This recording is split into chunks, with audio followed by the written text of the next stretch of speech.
Folks, I told you, Black History Month, we're going to have some real heavy hitters on.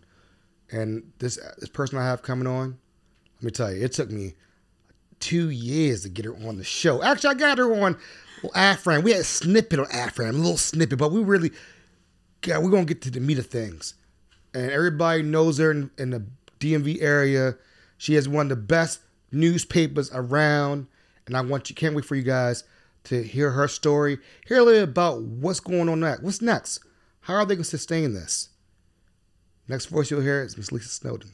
No Picks After Dark is sponsored by Snug Books, an independent bookstore serving Northeast Baltimore and beyond. In addition to featuring new books for all ages, the store also carries cards, stationery, gifts, games, and more. Visit snugbooks.com to shop online, learn more about the store, read our latest newsletter, and find a calendar of events, or come browse the store in person. Snug Books is located at 4717 Harford Road, next to Zeke's Coffee in Hamilton, Laurelville. There is free parking behind the store, and open hours are Tuesday through Sunday, 10 a.m. to 6 p.m. Welcome to the No Picks After Dark podcast. I'm your host, Aaron Dante. Today we have, told you, one of the biggest heavy hitters in the DMV area in Baltimore. If you don't know her paper right now, you better find out. You better go out there and get one right now. Miss Lisa Snowden, the Editor-In-Chief of the Baltimore Beat. What's up? Thank you so much for having me on. You know I'm pumped right now. I'm pumped I got you in here. It took me a whole year to get you in here. I'm excited to be here. You are the busiest person I know. Yes. You were so busy. So I'm going to give you your flowers, okay? You've been doing some great things in the community. You've always been since I've found you on Twitter. That's where I found you on Twitter. Because I was like, damn, she dropped some truth bombs out here. And I was like, all right, she really talking some stuff. Let me follow her. And you have been my source for the last 3 to 4 years about Baltimore. And so I want to give you your flowers of what you're doing out there for the community. You may not think you're doing it, but you're doing an amazing job before the beat came back. But we want to let you know on No Pixar Dark, give you your flowers because we want to appreciate what you're doing. So let's talk about you. Okay. All right. Are you originally, you're from Annapolis, right? Mm-hmm. All right. Let me start from there. Did you always want to be a journalist growing up? Always. Like my mom was a school teacher. She always took me and my brother to the library. Like I devoured books. I would walk out the library with a stack of books, almost as tall as I would, and just rip through them. And I knew then that I wanted to be a writer. I didn't know specifically that I wanted to be a journalist, but I knew that I wanted to be a writer. And I kind of went through school knowing that. When I got to college, I was kind of like, do I want to be a creative writer? Do I want to be a journalist? I ended up being a journalist because it felt more practical. Like I could help more people doing journalism. So that's how I ended up being a journalist. Wow. So that's dope because you followed your passion. Mm-hmm. And that's what you want to do. Not a lot of people can get that and find a job. They're like, what was one of the first big gigs that you got, like big interviews, like when you first started in the journalism world? I'm not a person that's had like big gigs. I feel like I'm kind of like a slow burner. Okay. So, and I'm naturally shy. So when I first I went to Towson University in Baltimore County. When I was there, I interned at WBAL, which is, the local NBC affiliate here in Baltimore. Did that. I was getting up at like the crack of dawn on Saturday mornings to go help out with the Saturday morning news. And I did that for a while. The producer that I worked with was nice enough to let me write and help and like learn how a show came together. And when my internship was over, she said, well, we're not hiring here, but over like up the hill, basically on TV Hill at Channel 13, WJZ, they always are hiring writers for their shows. And so I went and I applied, and that was my first job in journalism, writing for the 4, 5, and 6 o'clock news, and sometimes the 11 o'clock news at WJZ. Wow, what would you say you gained from that experience of writing for TV? Like learning how to write in a high pressure environment, learning how to deal with all types of people, being able to kind of observe how stories come together. So I've always known that I did not want to be like the kind of reporter that's in front of the camera. But there's still like a lot of work that comes from like, there's a lot of work that goes into what you see on TV. So I got a chance to go out like with the photographers and the reporters and watch the reporters gather news, watch them like write their scripts. And so I really got a view of a lot of different ways that news happens. And while I was there, because this is a little while ago and I am no longer young, I ended up being one of their first web reporters, because when I got there, they kind of like, they had a website, but it was really like an afterthought. Like the priority was TV, and then a few things that came on TV, they would put it on the website. But at the time that I was there, their parent company was like, all right, we need to be more intentional about this internet thing, I guess. And so that really helped me even get another view of news, because it was figuring out how to help translate things that people saw on TV, like live or heard or watched, and turned it into something that people could read online or access online. And that was an interesting process, because it started out like the reporters would have to kind of give us their scripts and give us some of their documents and stuff so we could put it online. And at first they were like, why would I do this when like I want people to watch the show? And then toward the end of the time that I was there, they were like willing to give us stuff. Like they were understanding the power of the internet. So I kind of came into it at a strange time where the internet has become this other tool for journalism. So you were like on the cutting edge of that, man. That's really cool, because that's, when I think about that, I remember when internet was starting to get bigger and bigger. That's where I get my news now. I don't even watch TV anymore. Yeah. I read off the internet what's going, different channels. I read the Baltimore Beat online. So, that's what I do now. I don't really watch live TV anymore. I don't watch TV. So from that standpoint, you left, how long were you there? And then like, when did you get, because you worked at the Sun for a little bit, right? Yes. So okay. I was at Jay-Z for a few years. I left because I wanted to do some more reporting. Because when I was writing at WJZ, it was like taking a reporter script and breaking it down into like a 20-second voiceover that you might hear like an anchor read. So that wasn't any of the reporting that I was doing. I went and actually worked at a place that did news for firefighters and EMTs and police officers. And that was really interesting and challenging, because I did not go into there knowing anything about, besides what we all know about first responders. But I got to really figure out how, okay, even if I'm in a situation where this might not necessarily be my passion, how do I still generate good stories? So like I mostly wrote about firefighter stuff. And at this time, firefighters were dealing with the aftermath of 9/11 in New York. And so there were times where they were getting sick and dying. And it wasn't like a line of duty death when someone runs into a house and then they die in the process of that. That's very, straightforward. You can see that they died from responding to that fire. But some of these fires, some of these deaths that happened after 9/11, it wasn't that cut and dry. They might have like been at the towers and breathed in some fumes or whatever, lived for a while, and then died after that. So it was like people that were trying to get, families that were trying to get the rights that they needed because they had lost a loved one. So those were stories that were happening. Obama came into office, so that was, a thing that we wrote about. So I figured out ways, that was during a time where I really think I figured out ways to find ways to make stories interesting, even if they, on the surface, were not things that would naturally interest me. And realizing that if I was able to do that in creating the stories, it would create stories that other people wanted to read. And I'm sorry, go ahead. No, go ahead. I'm listening. From there, I moved to St. Thomas for a while. Okay. That had nothing to do with my career. It had to do with the fact that I had a house that I could live in rent free. And so my husband at the time and I went down there. My son was a newborn. I ended up having a daughter while I was down there. And St. Thomas was interesting because I brought a lot of that back to Baltimore. Just like Baltimore, St. Thomas and Baltimore are both places where it's like large black populations, relatively large because St. Thomas is a small island. But, there's a lot of black people there, a lot of wealth there, but somehow the wealth is not connecting to the black people. So like writing a lot about those kind of stories, people that are living in public housing, older black people who don't have the access to the care that they need. Writing about those kind of stories, really, that's where I started to get passionate about those kind of things and thinking about the disparities between haves and have-nots, and how so many times like people that look like us are shut out, even when like there's a yacht like outside. And so I did that for a while. We decided to come back to Maryland because that's where the free babysitters were. And I started writing for the Afro here in Baltimore, which was an honor because the Afro has been around forever. Did that for a while. The people at Baltimore City Paper saw my work. Baltimore City Paper, for those who don't know, is an alt weekly that was around for about 40 years. It just ended a few years ago.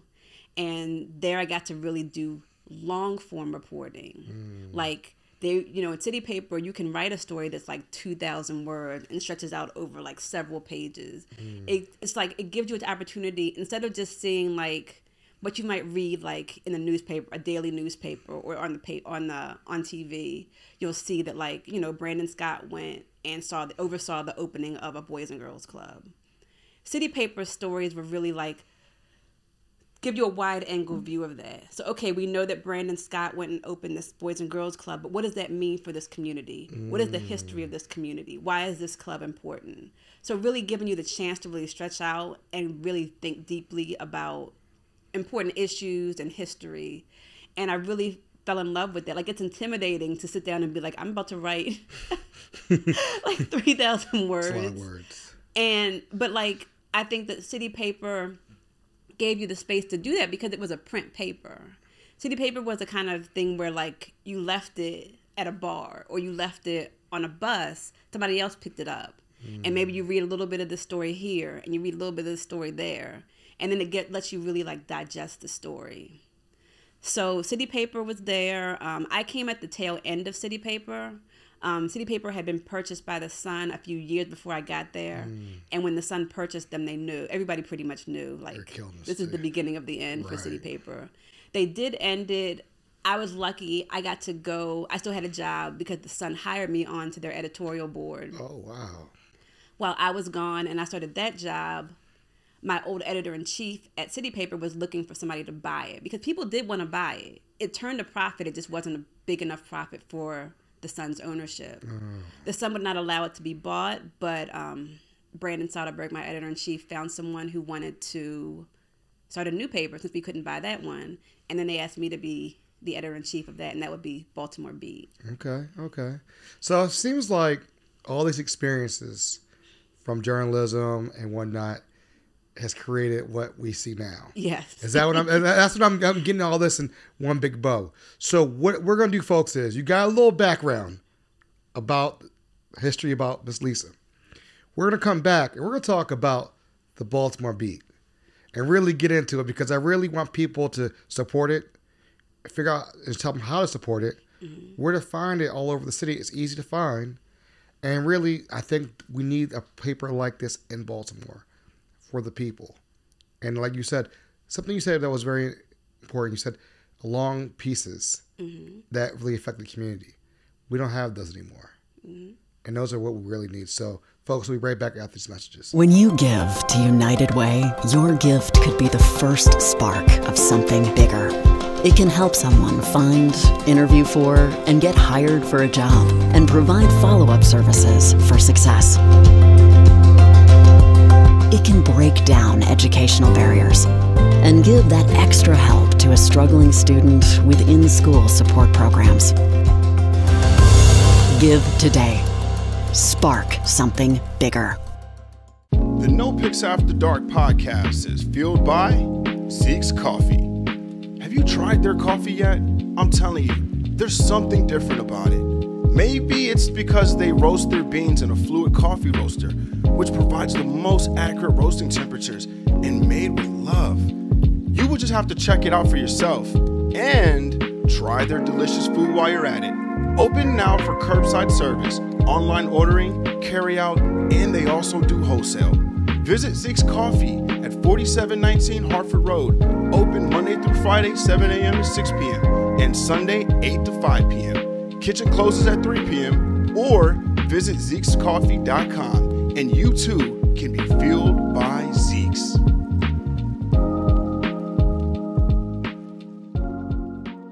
All right, folks, we are back with Miss Lisa Snowden. How are you? I'm great. Hey, this has been a great episode. I've learned so much about you. I didn't even know you were down in the Caribbean just hanging out. Yeah, you were down there. I like that. But let's talk about the Baltimore Beat, because you really, everything you said seems like the Baltimore Beat, that it's been building towards this. Mm-hmm. Why did you want to do this? Like, why did you, tell us? I mean, I know from what I read in the past, how long did it take for this to actually come to fruition for your dream? The Baltimore Beat has actually lived a few lives. Right. So, the first version of it was a regular for-profit paper. Mm-hmm. Like most journalism that you interact with exists off of the ads that people buy. Right. And that was the same with Baltimore Beat. Our publisher at the time did not find that sustainable and pulled out pretty abruptly after about 5 months. But when we kind of came out of that, people were coming to me and saying, Lisa, there are other reporters all over the country that are dealing with the same thing that you are right now. Like, they are finding themselves without a newsroom, finding themselves in a position where they need to build this newsroom, and realizing that nonprofit might be a better way to go. Because nonprofit means that you can, with a for-profit paper, I could write a big story exposing a large, powerful company, and they could say, oh, okay, well, we're yanking all of our ads out. This is something that is supported by the community. And at the same time, other people are seeing the value of journalism. And so there's a lot of big money journalism funding that's out available right now. And so taking advantage of that, and they've been taking advantage of the networks that are happening all over the country of other journalists that are rebuilding kind of the infrastructure of journalism through nonprofit media. And that's how we were able to relaunch The Beat about a year after our publishers pull out as a nonprofit. So once we relaunched, we didn't have the same resources as our publisher provided us. Like, we weren't really able to. It was basically just me. A little bit with my partner, Brandon Soderbergh, but he was also writing a book. So we kind of bumped along the best we could. But back in 2020, when the pandemic hit, we were all dealing with kind of the reverberations after George Floyd's death. There was a foundation here in Baltimore called the Holliff Center Foundation, a white family from Baltimore City that had been giving out their money, piecemeal through grants here and there. But they really felt called at that moment to be like, we have to do more as white people with access to power. And they actually gave the Baltimore Beat $1 million. And we were able to take that money and revamp the Beat, hire our arts and culture editor, hire a few other people, and have a free paper that we give out every 2 weeks across the city. Now, people are going to ask, how is this sustainable? Like, how does that's the question, like, a lot of people are going to ask. They're probably wondering, in today's climate, like, donations are great, but you need somebody, like, how do you sustain that? Right now, we feel like, luckily the $1 million does give us a nice cushion. Okay. But I do feel strongly that people understand how important journalism is, especially at this moment. And I feel strongly that people will use that to help further it and see how important the Beat is. Right now at the Baltimore Beat, our arts and culture editor, Terry Henderson, is the only Black arts and culture editor in the city of Baltimore, a city that kind of is moved by our arts and culture, like Baltimore Club. There's so much art that comes out of this place, and there needs to be more Black people shaping how that's told. I'm one of very few Black editors-in-chief. We also have the opportunity because we have Morgan State University that's right down the road. We have Howard that's not too far away. We have other colleges where we have young writers, especially young writers of color, that are coming to Baltimore, and they're not able to stay here because they can't find work. I really want the Beat to be a place where young journalists can come and either stay here and make a life for themselves and tell the city's stories, or go other places and, be big names, go to the New York Times and still carry with them parts of Baltimore. And I really feel like I know that the money is out there. And I also feel strongly that there are people that understand the value of that, the value of Black people telling Black stories, the value of preserving our history. We talked a little bit off camera. You were in the Baltimore Beat. Right. And I think it's important to tell your story as a person from Baltimore, and important to show you. Like, we had this picture of you where you're wearing a suit, you're in this position of power, and you don't know how many young boys or young girls or anybody who saw that and will be inspired. And now, like, the world might look very different in 20, 30, 40 years when they're in our position. And, like, the beat helps plant those seeds to make those kind of things happen. I will tell you, this is the first time I'll admit this on camera. I told Terry, I said I cried when I saw that cover. Because exactly what I'm getting shivers right now in my spine because I remember her saying, this is going to be the cover. This is going to be it. And I said, wow. And that really, like, now when you walking me through this whole thing, I didn't really, I knew I was going for a different angle, but I didn't realize now you look at that picture, the impact that could be going forward. And something that I really stand for is representation matters. And that is so important. I never knew any black women. I mean, I knew Oprah. I knew there were people that I could see on TV, but I never knew in my real life any black women journalists. So it was something that I had to kind of like fumbling through the dark in my career. It's like, I think that it's important to hold up people in our community that are doing work in all different kind of fields, and kids can see that and say, wow, I can be that too. And that's what it's all about. Telling stories of us. And that's one thing you think about when I grew up, we're the same age. Jet Magazine was around, Essence Magazine, Ebony. We had all these good resources to read. Yep. When I was growing up, I didn't read any white publications, to be perfectly honest. It was, in my house, it was Jet, Ebony, Essence. That's what those are the magazines we were reading. That's all it was. Yep. And that's what I grew up on. So seeing successful people in those magazines, you're like, I can't let the girl be like that. So I think I look at the Baltimore Beat the same way. And what you guys, you had a story of a black cowboy. Yeah. Like, how amazing a black cowboy to see that on the cover. Like, that's what it's about. Like, wow, I didn't know we had that. Wow, I want to hear this story. That's beautiful. I mean, you already know. So you know, but it's just, that's what I love about what you guys are doing out here and telling these amazing stories. What have you heard from your listeners, your readers, when they tell you about these issues you come out with? What's been the feedback? Nothing but positive. And it's like, it's terrifying because it feels like you don't know. Like, when we got that money back in 2020, we immediately started planning.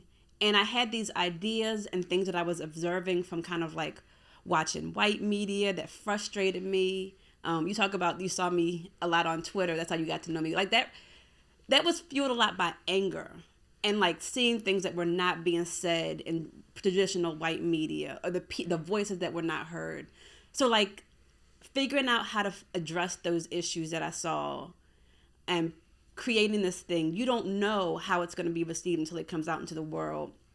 But it's really been nothing but positivity, nothing but people saying they're so happy that we're here.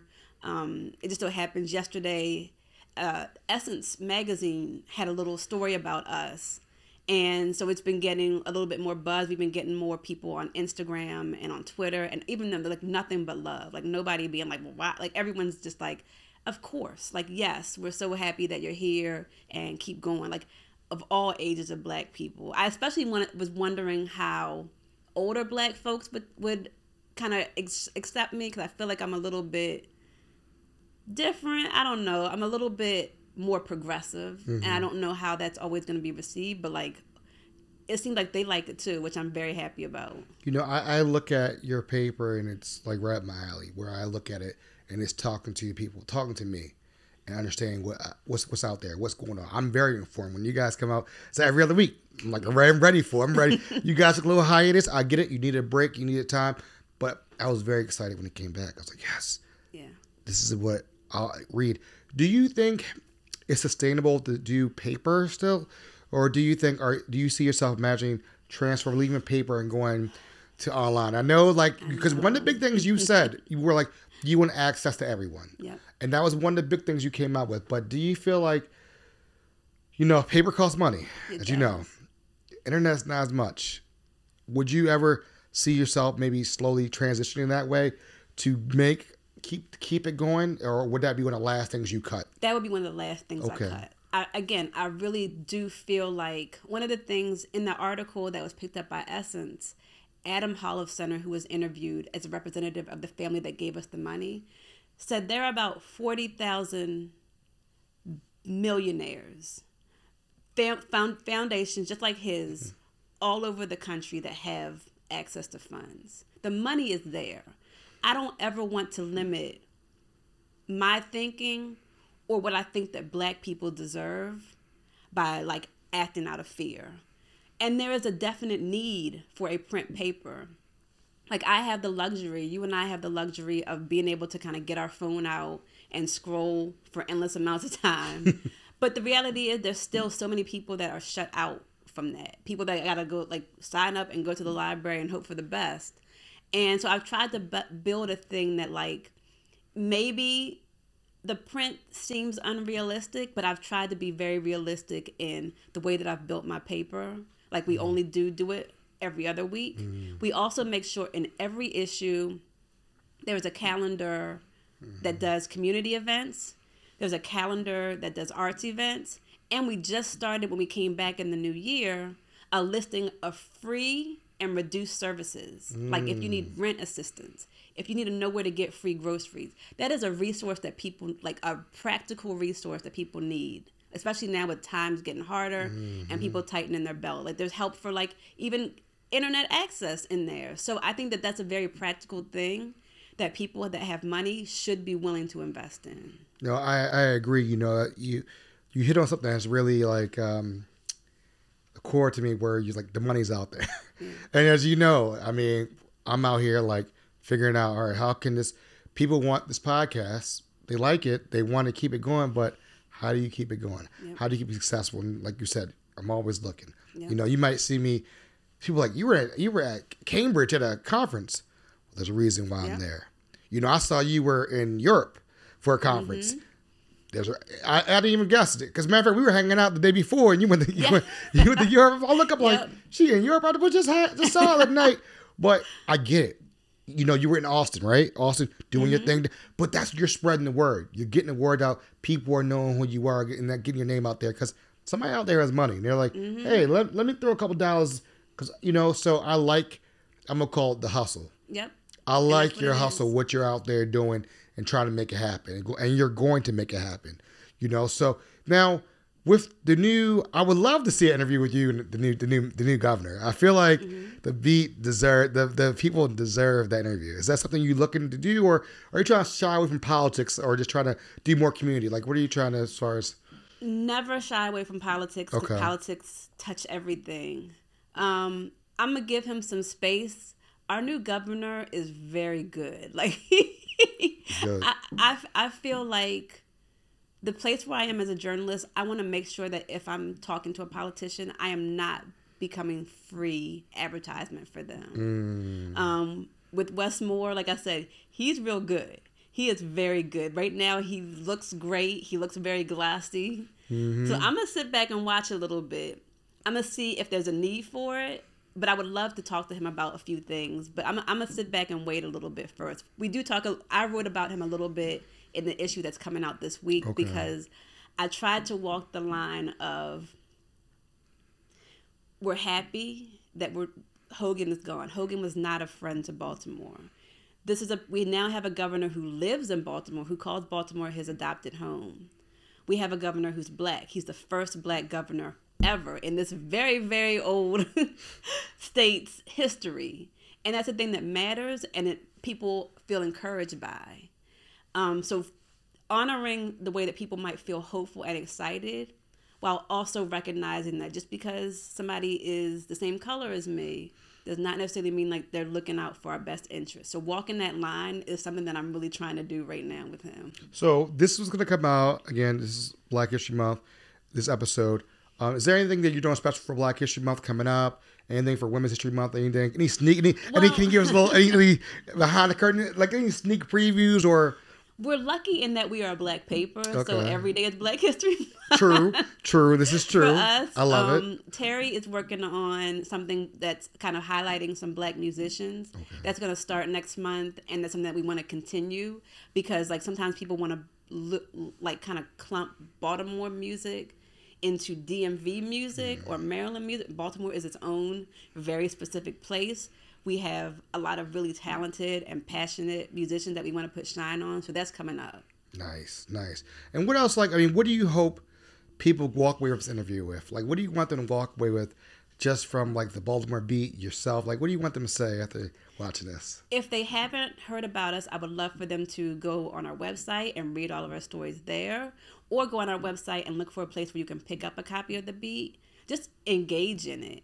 If you do happen to have $1 million in your family foundation and you would like to give it to the Beat, you'll be putting it in good hands. And the issue that is coming out this week as we're taping it, we have a story that's written by a young Black man who's in college. Like, we are literally putting money in young writers' hands right now. So more money means more money that I can put into Black creatives' hands. Like, this is a young man who hasn't even finished school yet and already has a byline that'll help give him a step up in his field. So really just like engaging with us, giving us a chance. And if you do have some money, we can put it to good use. What about any young Black creators out there who might want to say, hey, I would love to do an article or something like that? How can they get a hold of you? Is that a possibility? Yes, okay. Please. That's how this young person got his chance. Okay. He emailed me. He had a resume and a cover letter and some samples. I'm Lisa at BaltimoreBeat.com. Very, very simple. Email me, pitch me a story, send me some samples writing samples if you got them, and we can work together. Oh, you heard it, folks. You hear. Listen, you can be in the Baltimore Beat. I'm not saying you get in, but you gotta go to writing samples. Yeah. Like she said, I'm not guaranteeing you. I'm just saying opportunities there, yeah. And that's what's about opportunity. And one of my themes of this year for this podcast is opportunity and access. Yeah. Those are the two biggest things out here: opportunity and access. And I appreciate you giving us access to you for this interview, because this has been very meaningful, and I really wanted to do this interview because I wanted people to see you, know your story, because we can hear it on the radio. We can hear all this stuff on the radio. But seeing somebody actual and hearing them and understanding what they've gone through, what they've learned, how they've done all this training to get to this point, it's a great thing to hear it and see it at the same token. So I really appreciate your time. Well, I mean, I think it's a mutual admiration society, because I appreciate what you're doing and how thoughtful you are and how you want to bring everybody with you. You have to. We can't do it by ourselves. Yeah. And that's at the end of the day. I don't care how good you think you are. Ain't nobody doing it by themselves. They need help. And whatever I can do to promote Black businesses, I'm going to do it and give that voice out there with my audience. That's what it's about at the end of the day. Because I want my kids to be like, wow, because they don't have Jet Magazine. They don't have Ebony. They don't have those opportunities that we had growing up. Yeah. And if they had the opportunity to read people and look like people, like, you know what, maybe I want to be a writer. Maybe I want to be a journalist. Mm-hmm. And hopefully that could be change one person's life. That's all that matters. One or two people. It's like, oh, well, let me. And then, are you doing any internships this summer? Just to throw it out there. No, not yet. Not yet. We're still very much in like the building stages. Okay. So I want to bring young people in when we're ready for them. Got you. Anything else you want to say before it's going to be out in Black History Month? It's going to be February 13th when this drops. Anything else? Nope, that's it, I think. Okay, well, thank you so much for coming on. This has been a blessing and experience. Thank you so much for dropping jewels and gems. I'm keeping my notes in my head like, damn, you really dropped a lot of stuff. And keep on doing what you're doing. And folks, go please support. It comes out every 2 weeks. You can look online, and it'll show you where you can pick the Baltimore Beat up. Is it in the county, too? Can you get in the county? Not yet. Still in the city. Okay, still in the city. So come in the city, folks. Come check it out. Baltimore's not a scary city, okay? Come hang out. Come check it out. Look online. Ms. Lisa, thank you so much. The Editor-In-Chief. I can say that to a Black person. Of the Baltimore Beat. Love, peace, we're out.